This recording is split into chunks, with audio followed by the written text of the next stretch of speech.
Have you ever wondered what it feels like to have your world turned upside down in an instant?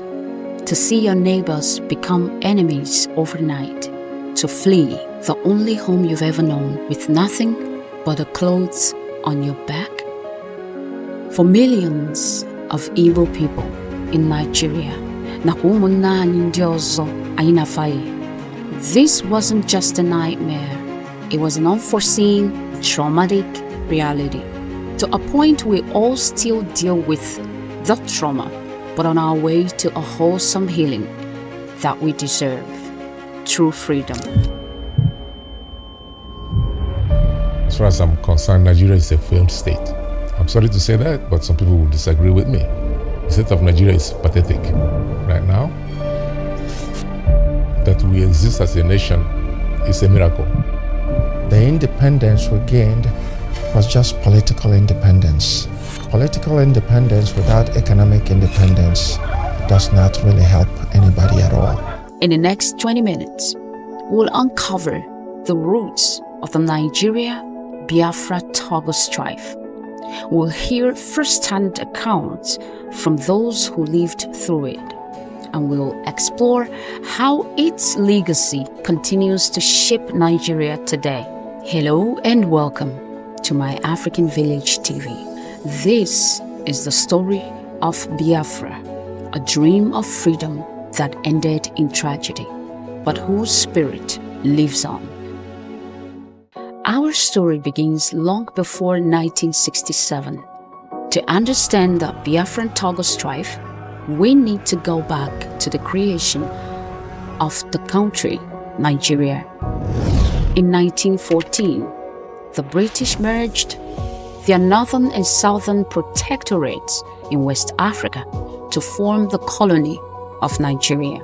Over 250 different ethnic groups speaking different languages were joined into a single marriage called a country.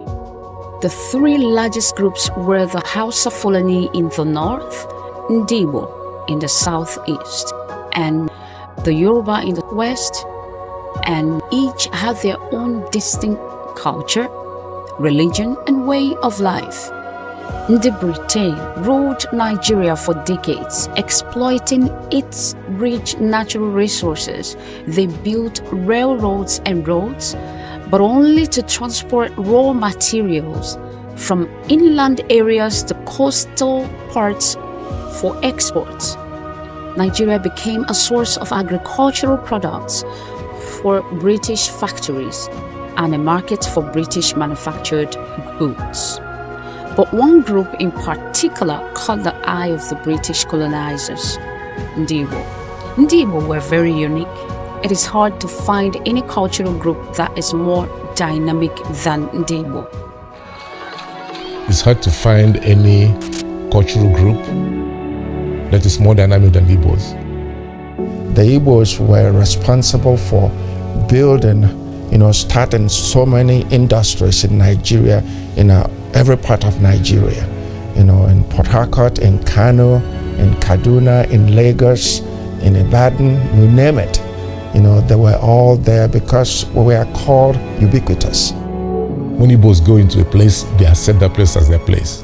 And they get into the politics of that place. They get married to indigenous people.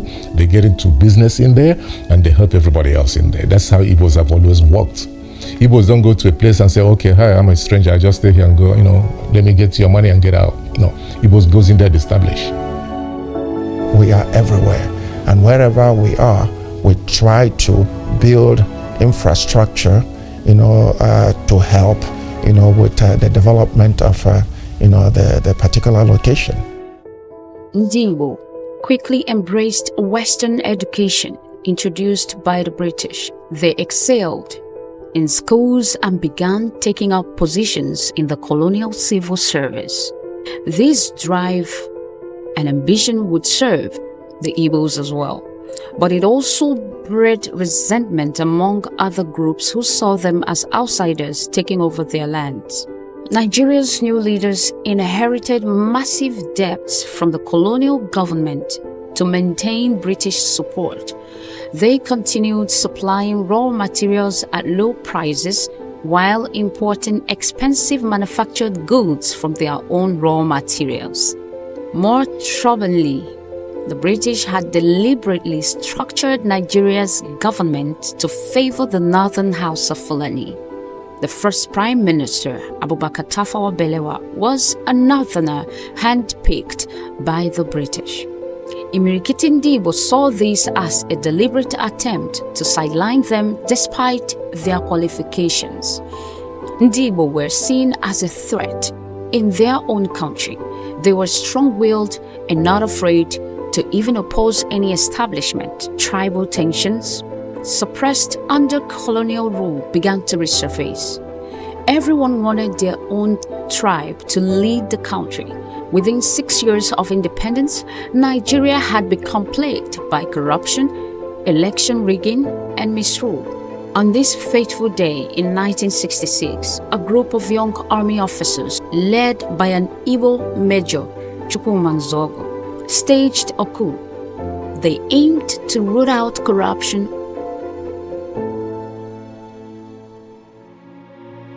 But when the dust settled, a troubling pattern emerged. Most of the killed leaders were Northerners, while prominent Igbo politicians had survived. Though unintended, it looked to many like an Igbo power grab. Northerners were furious. Revenge attacks against Ndibo living in the north began almost immediately. Thousands of innocent Igbo men, women and children. When the Igbos go to church, they will descend on them and start slaughtering. Okay? In your residence where an Igbo person lives, and they know, they will come there and slaughter people. They were burning cars, killing people. There was insecurity in the country. The lives were being destroyed, property destroyed. That continued, there was instability in the country at the time.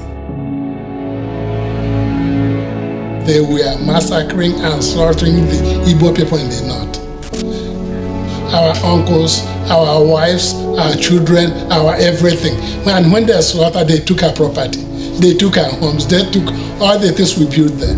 And that's why the Igbos withdrew back to their enclave, their homeland, the eastern Nigeria back then. The Igbos fled from the north and fled from the west and concentrated back in their own homeland. Some of them still stayed, the brave ones. The violence spiraled out of control. By October 1966, an estimated 30,000 Ndibo had been killed. Ndibo were shocked and traumatized. How could their fellow Nigerians turn on them so savagely?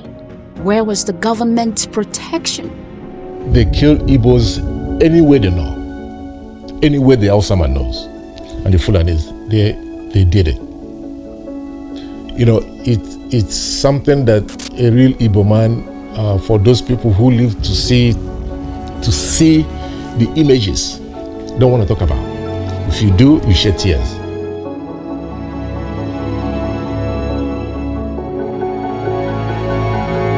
Even your own neighbors helped to kill somebody they have lived with for 40, 30 years together. So that gives you an idea that the hatred they have for the Igbo man. Despite the fact that the Igbo man was instrumental to developing them, making them see the light, educating them in any aspect, marry their daughters, have their grandchildren, who are Hausas too, but Igbos. They still kill them after they lived amongst each other for years. So that gives you an idea that sometimes you wonder, what will make people do that kind of stuff. In the southeast, military governor Chukwuemeka Odumegwu Ojukwu became the voice of Igbo grievances. He demanded justice for the killings and better protection for Igbos throughout Nigeria. But the new head of state, Lieutenant Colonel Yakubu Gowon, seemed unable or unwilling to stop the violence. More ominously, some saw the attacks as part of a northern plan to cement their dominance over Nigeria by any means necessary. As 1967 dawned, Nigeria stood on the brink. Could the country stay united? Unfortunately, that was the foundation laid by the British, when they were leaving, because they left the country very much divided. Nigeria is a country that has no reason being a country. You can carve out about 4 countries from Nigeria, but it was put together by the British in their own interests, knowing that the people they impressed into one country couldn't get along because they are not of the same culture. The cultures are so vastly different, that you would wonder why they are even together. But their togetherness was to serve the interests of the British. We'll be back shortly. Sun is shining bright, yeah. Fortuna in my hand. Joyful days and nights, yeah. Life is feeling great. Fortuna vibes, man. Feel the summer breeze. Dancing in the daylight underneath the trees. So, to make this peace, the Nigerian leaders met in Aburi, Ghana in January 1967. They hammered out an agreement to resolve the crisis and keep Nigeria together. But within months, it became clear the Aburi Accord was not being implemented. Ndị Igbo na ụmụnne anyị ndị ọzọ gbara anyị gburugburu felt betrayed and unsafe. After consulting with Igbo elders, Nna Ojukwu made a fateful decision. On May 30th, 1967, he declared the Independent Republic of Biafra, comprising the Igbo-dominated southeast. The name Biafra came from the Bight of Biafra, the bay on the Atlantic coast of Nigeria. To Ndi Igbo, it represented a fresh start, a chance to build a nation where they could feel safe and reach their full potential. But there was a problem. The southeast was home to most of Nigeria's oil reserves discovered in 1958. The central government was not about to let such wealth slip away. The idea that the British supported Nigeria to subdue Biafra was based on oil, period. They weren't going to let the secession succeed because it would have meant the oil reserves would no longer be accessible. Manakanjukwaunu, country one na the Western Hemisphere, well, crude oil, marbolade, or diamond, or uranium, or copper, natural gas, coal, name it. Unenimefa, the answer is none. Yet, every single one of their lights shining on the streets were powered by the natural gift embedded in the continent of Africa. Well, the Nigerian strategy was brutal but effective. They implemented a total blockade of Biafra by land, sea and air. No food, medicine, or other supplies could get in. The situation quickly became desperate, but inspired to take the bull by the horns. Ndi Igbo had little in the way of military equipment or training, but that didn't deter them from creating and producing their own weaponry made with their bare hands and the resources they could gather around. Nigerian planes bombed Biafran cities indiscriminately, targeting markets, schools, hospitals, and churches. Survivors described the terror of those air raids.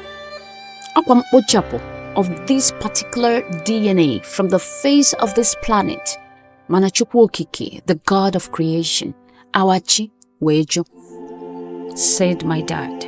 As the war dragged on, Starvation became Nigeria's most potent weapon. Food supplies dwindled to almost nothing. Adults grew gaunt, and children developed the swollen bellies of kwashiorkor.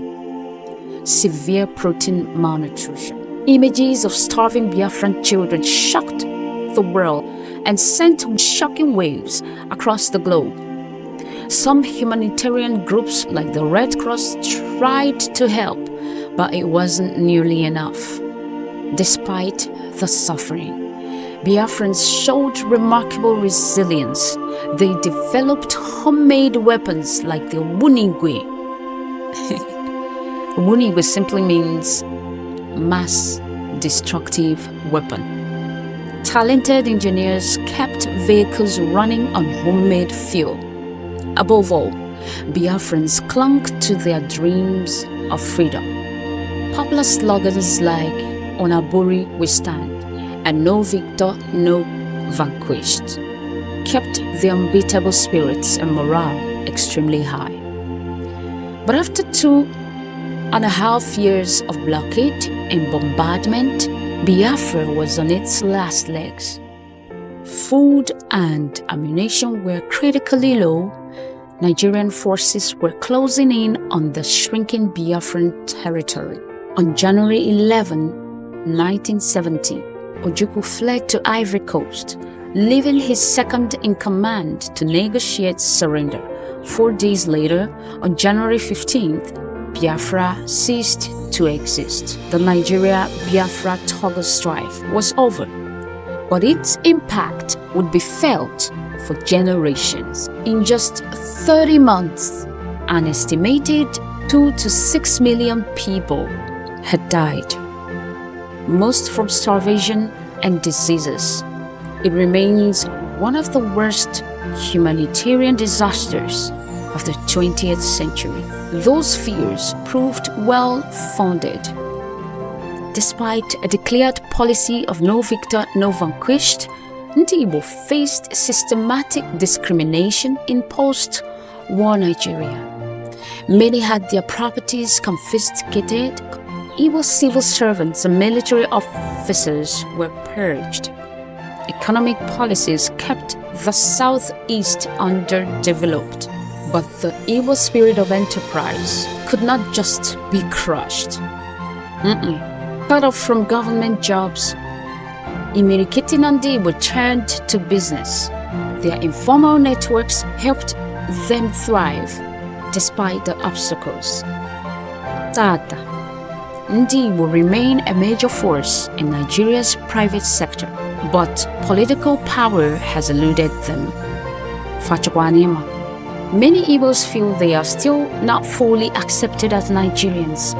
Periodic outbreaks of Igbo violence in the north have revived old fears and resentments. Fortuna juice is a taste of paradise. I got a drink that'll make you feel alive. Sipping on Fortuna juice, it's gonna take you high. Tropical flavor in every single drop. When you taste it, you won't wanna stop. It's like a burst of sunshine in a glass. Fortuna juice. As a child growing up, I witnessed firsthand every 10 years interval or less. Anyway, in recent years, calls from Biafran independence have grown again, especially among younger Igbos. The Nigerian government has responded harshly, treating it as a threat to national unity. So, what is Biafra's legacy today? For many Igbos, Biafra represents a dream deferred, a hope for true equality and self-determination that remains unfulfilled. For Nigeria as a whole, Biafra stands as a warning of what can happen when a diverse nation fails to manage its differences. The same issues that led to the 1967 power toggle, corruption, ethnic tensions, and disputes over resources continue to challenge Nigeria's unity today. Yet, there are signs of hope.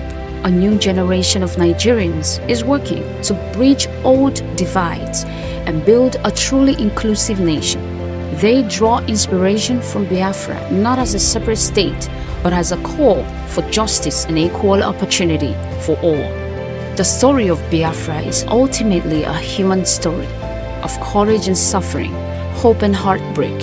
It's a reminder of the cost of war and the resilience of the human spirit. For Ndi Igbo, the dream of Biafra lives on, not necessarily as a separate country, but as an ideal of freedom, justice, and human dignity. It's a dream they believe is worth fighting for, not with guns and bombs, but with education, enterprise, and a refusal to be marginalized. As Nigeria faces new challenges in the 21st century, the lessons of Biafra remain as relevant as ever. Can Africa's most populous nation finally overcome its divisions and realize its immense potential? Or will old wounds and new grievances tear it apart once again? Well, I will let you answer that. As we've seen, the Nigeria-Biafra toggle strife was more than just a civil conflict. It was a clash of visions for what Nigeria could be.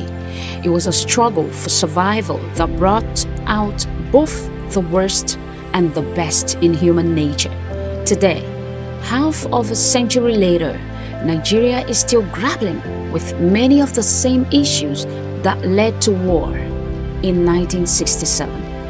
Ethnic and religious tensions simmer. The scramble for oil wealth continues to fuel conflict. Perhaps the most important lesson of Biafra is this: a nation's strength lies not in suppressing its diversity, but in embracing it. True unity comes not from forcing people to be the same, but from respecting their differences and working toward common goals. The spirit of Biafra, that yearning for freedom and dignity, lives on, not as a threat to Nigeria's unity, but as a challenge to make that unity meaningful for all its citizens. In the end, that may be Biafra's most enduring legacy and Nigeria's best hope for the future, extended to Africa. Ọ bụkwa ka ọrụ anyị n'ọnụ n'ụbọchị nke taa. Dịka anyị na-akparịkọta nkata na comment section, be civil, be polite, be kind, maka na ndị Igbo na ụmụnne anyị ndị ọzọ ka na-ebe akwa mkpụrụ obi. Aka bụkwa nwa ada unu, Splendor Ngozi. God bless you.